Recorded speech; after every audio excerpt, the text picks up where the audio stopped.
পশ্চিমাদের সাথে পরমাণু চুক্তি পুনরুজ্জীবিত এবং আন্তর্জাতিক অঙ্গনে বিচ্ছিন্ন অবস্থা থেকে ইরানকে মুক্তির অঙ্গীকার করলেন দেশটির নবনির্বাচিত প্রেসিডেন্ট মাসুদ পেজেশকিয়ান। শনিবার তেহরানের এক জনসমাবেশে দেশের মানুষকে ঐক্যবদ্ধ করার ঘোষণা দিয়েছেন ইরানের এই সংস্কারপন্থী নেতা। শুক্রবারের রান অফ নির্বাচনে কট্টরপন্থী সাইদ জালিলির চেয়ে 2 মিলিয়নের বেশি ভোট পেয়েছেন তিনি। ইসরায়েলের নিরাপত্তা বিশ্লেষক ড্যানি স্ট্রেনোভিচ বলেছেন, খুব দ্রুত না হলেও পেজেশকিয়ানের প্রেসিডেন্ট হওয়ার সুদূরপ্রসারী প্রভাব পড়তে পারে। মাসুদ পেজেশকিয়ান প্রেসিডেন্ট নির্বাচিত হওয়ায় অভিনন্দন জানিয়েছেন রাশিয়ার প্রেসিডেন্ট ভ্লাদিমির পুতিন, সৌদি যুবরাজ মোহাম্মদ বিন সালমান সহ আরও অনেকে। ইসলামিক রিপাবলিক অব ইরানের চতুর্দশ প্রেসিডেন্ট নির্বাচনে সংস্কারপন্থী হিসেবে খ্যাত মাসুদ পেজেশকিয়ান বিপুল ভোটে বিজয়ী হয়েছেন। শুক্রবারের রানঅফে কট্টরপন্থী সাইদ জালিলির চেয়ে 2 মিলিয়নের বেশি ভোট পেয়েছেন তিনি। প্রশ্ন উঠেছে, পেজেশকিয়ান কি পারবেন পশ্চিমাদের সাথে অচলায়তন ঘোচাতে কিংবা মধ্যপ্রাচ্যে উত্তেজনা কমাতে, সেই সাথে ইরানকে অর্থনৈতিক সংকট থেকে টেনে তুলতে? Promises of reviving the 2015 nuclear deal with Western powers.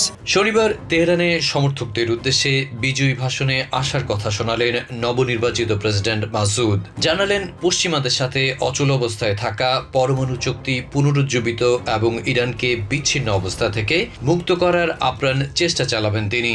অবশ্য বক্তব্যের শুরুতে সর্বোচ্চ নেতা আয়াতুল্লাহ খামেনির প্রতি কৃতজ্ঞতা জানাতে ভুল করলেন না। জনসমাবেশে ইরানি নতুন অধ্যায়ের সূচনা হয়েছে বলে উল্লেখ করেন তিনি। জানান, দেশের মানুষকে ঐক্যবদ্ধ করতে চান। এছাড়া এক এক্স বার্তায় সবাইকে নিজের পাশে দাঁড়ানোর আহ্বান জানিয়েছেন মাসুদ। রাজনৈতিক বিশ্লেষকরা মনে করছেন, পেজেশকিয়ান নির্বাচিত হওয়ায় সাধারণ মানুষের মাঝে দানা বাঁধা ক্ষোভ কিছুটা হলেও প্রশমিত হবে।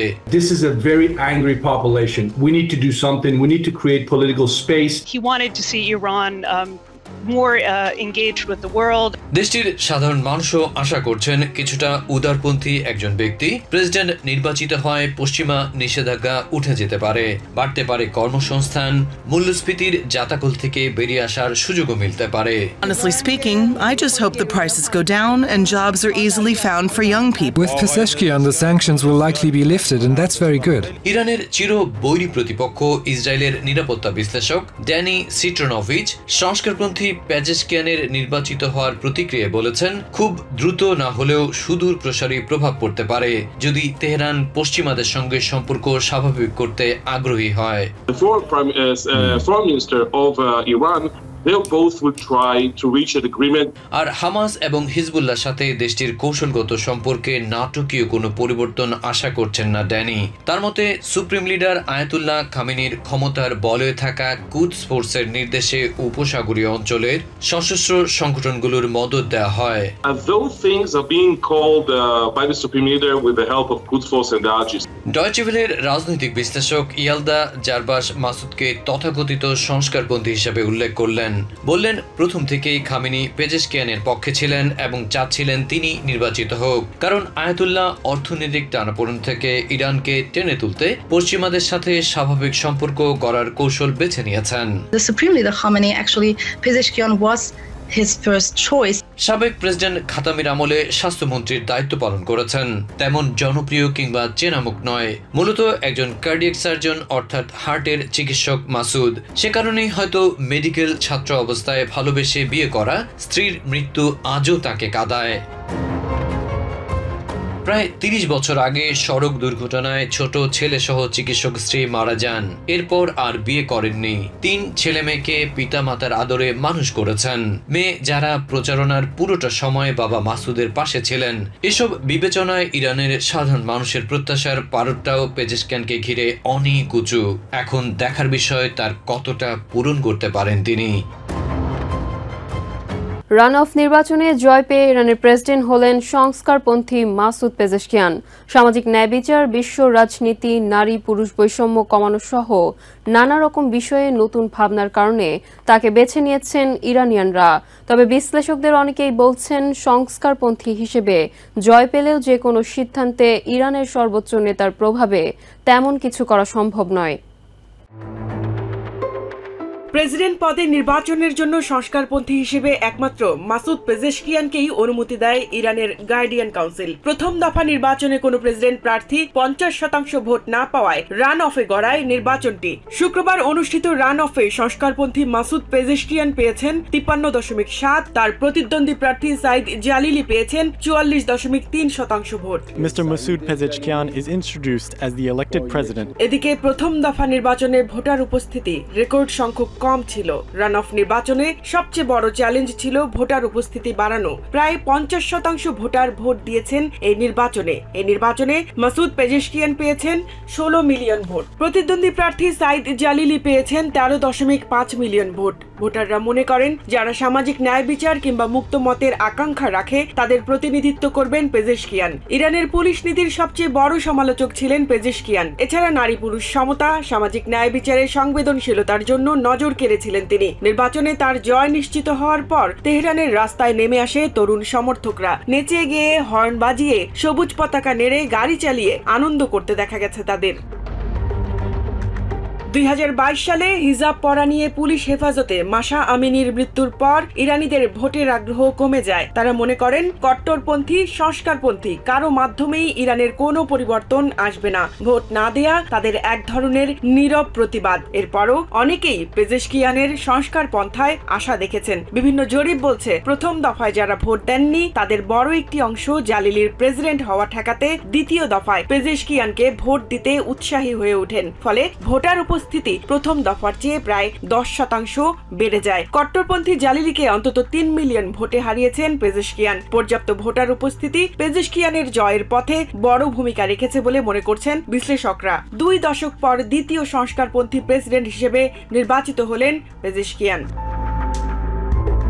Centre for middle east and global অর্ডারের ফাউন্ডার ও ডিরেক্টর আলিফতুল্লাহ নেজাদ জানান, ইরানের তথাকথিত সংস্কার পন্থা আর সারা বিশ্বে সংস্কার পন্থার ধারণা এক নয়। আপাতভাবে এসব সংস্কারপন্থীকে মডারেট মনে হলেও ইরানের রাষ্ট্র কাঠামোতে থেকে সংস্কারপন্থী হয়ে তেমন কিছু করার নেই এসব রাজনীতিকদের।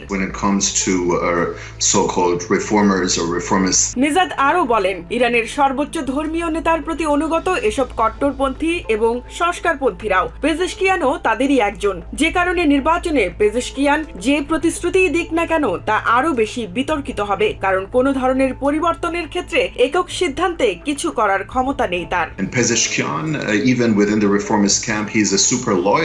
নেজাদ বলছেন, পরমাণু অস্ত্র, পশ্চিমাদের সঙ্গে সম্পর্ক, আঞ্চলিক রাজনীতি এরকম সব বিষয় নিয়ে করণীয় নির্ধারণ করেন ইরানের সর্বোচ্চ ধর্মীয় নেতা। খুব বিশ্বস্ত বিরোধী দল হিসেবে প্রতিষ্ঠিত হওয়া ছাড়া ইরানে কোনো কিছু নিয়ে সরকারের বিরোধিতা করা কারো পক্ষে সম্ভব নয় বলে মনে করেন এই বিশ্লেষক।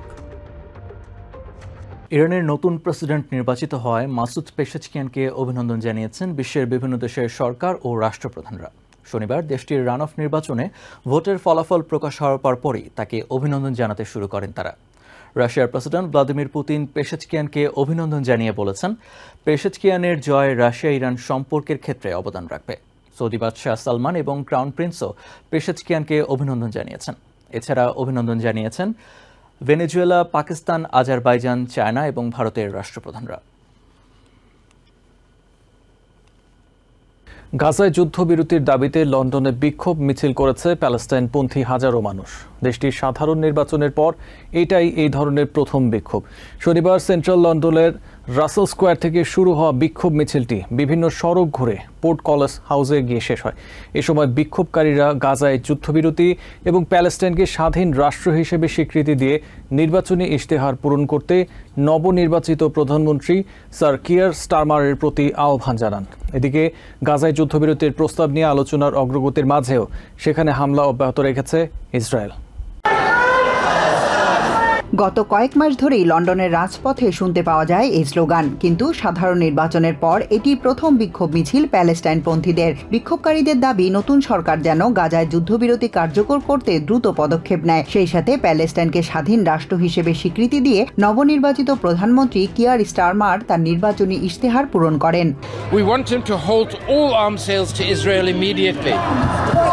শনিবার গাজায় যুদ্ধবিরতির দাবিতে সেন্ট্রাল লন্ডন জুড়ে বিক্ষোভ করেছে হাজারো মানুষ। রাসেল স্কোয়ার থেকে শুরু হওয়া এই বিক্ষোভ মিছিল বিভিন্ন সড়ক ঘুরে পোর্ট কলেজ হাউসে গিয়ে শেষ হয়। তবে গাজায় যুদ্ধবিরতি কবে নাগাদ শেষ হবে তাই নিয়ে সংশয় প্রকাশ করেন এই নারী।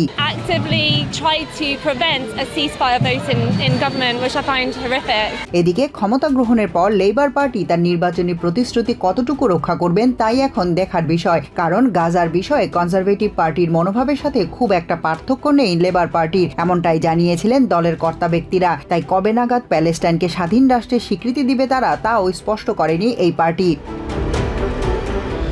এবারের নির্বাচনে লেবার পার্টি বড় ধরনের জয় পেলেও দলটি শক্ত ঘাঁটি হিসেবে পরিচিত বেশ কিছু এলাকায় তাদের প্রার্থীরা গাজাপন্থী স্বতন্ত্র প্রার্থীদের কাছে হেরেছেন। এর মধ্যে দলের শ্যাডো মিনিস্টারও হেরেছেন গাজাপন্থী স্বতন্ত্র প্রার্থীর কাছে। এছাড়া লেবার পার্টির দখলে থাকা আরও 4টি আসনের মধ্যে 3টিতে জয়ী হয়েছে গাজাপন্থী স্বতন্ত্র প্রার্থী আর একটিতে কনজারভেটিভ পার্টি। নতুন সরকার দেশের অর্থনীতি এবং জীবনযাত্রার ব্যয় কমাতে কাজ করবে, তবে আন্দোলনকারীদের দাবি অভ্যন্তরীণ অন্যান্য গুরুত্বপূর্ণ বিষয়ের সাথে গাজা যুদ্ধ যেন প্রাধান্য পায় এই সরকারের তালিকায়।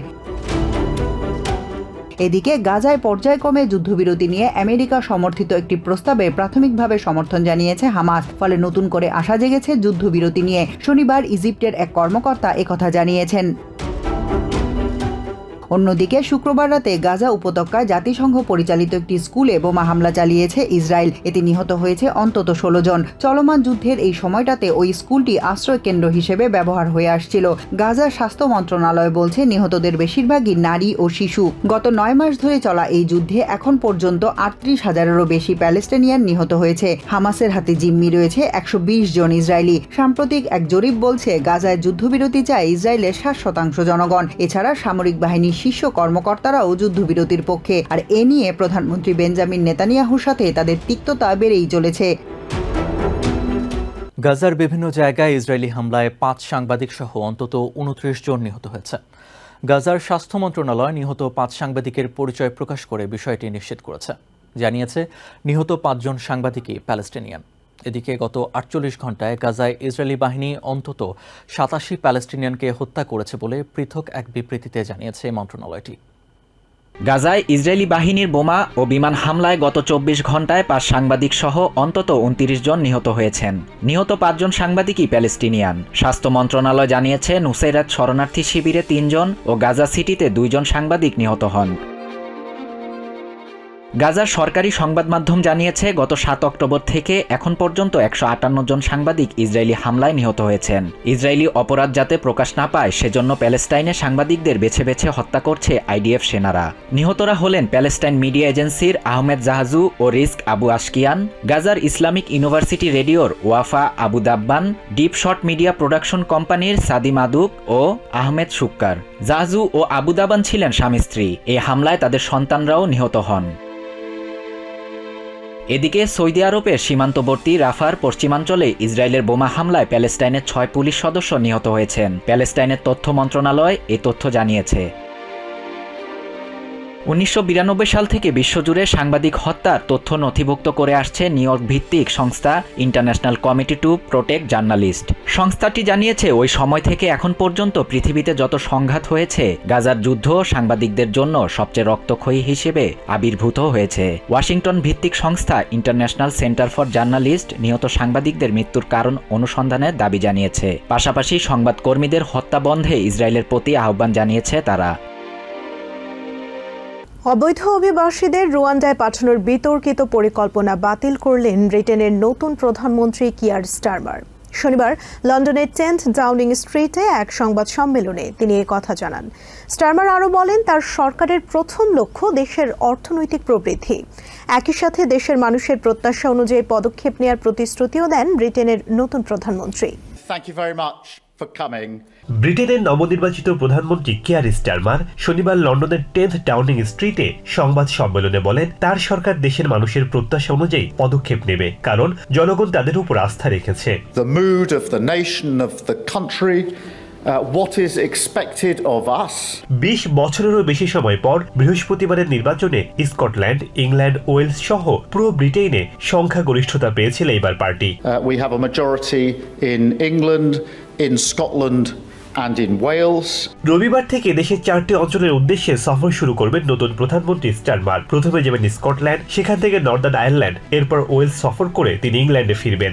And that we will have mission delivery boards to drive through the change that we need. তিনি জানান তার সরকারের প্রথম লক্ষ্যই দেশের অর্থনৈতিক প্রবৃদ্ধি। On Thursday we also got a mandate on economic growth.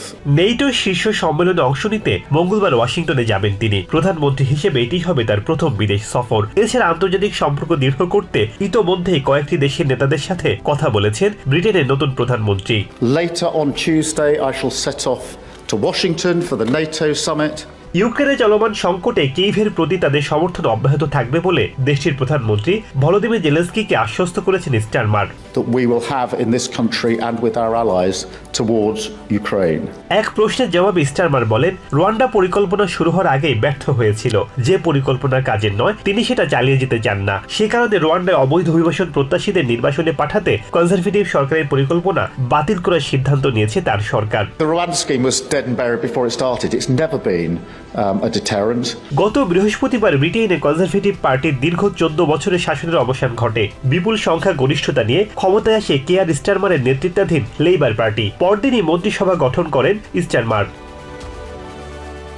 9 July নতুন নির্বাচিত সদস্যরা শপথ নেবেন এবং স্পিকার নির্বাচন করা হবে।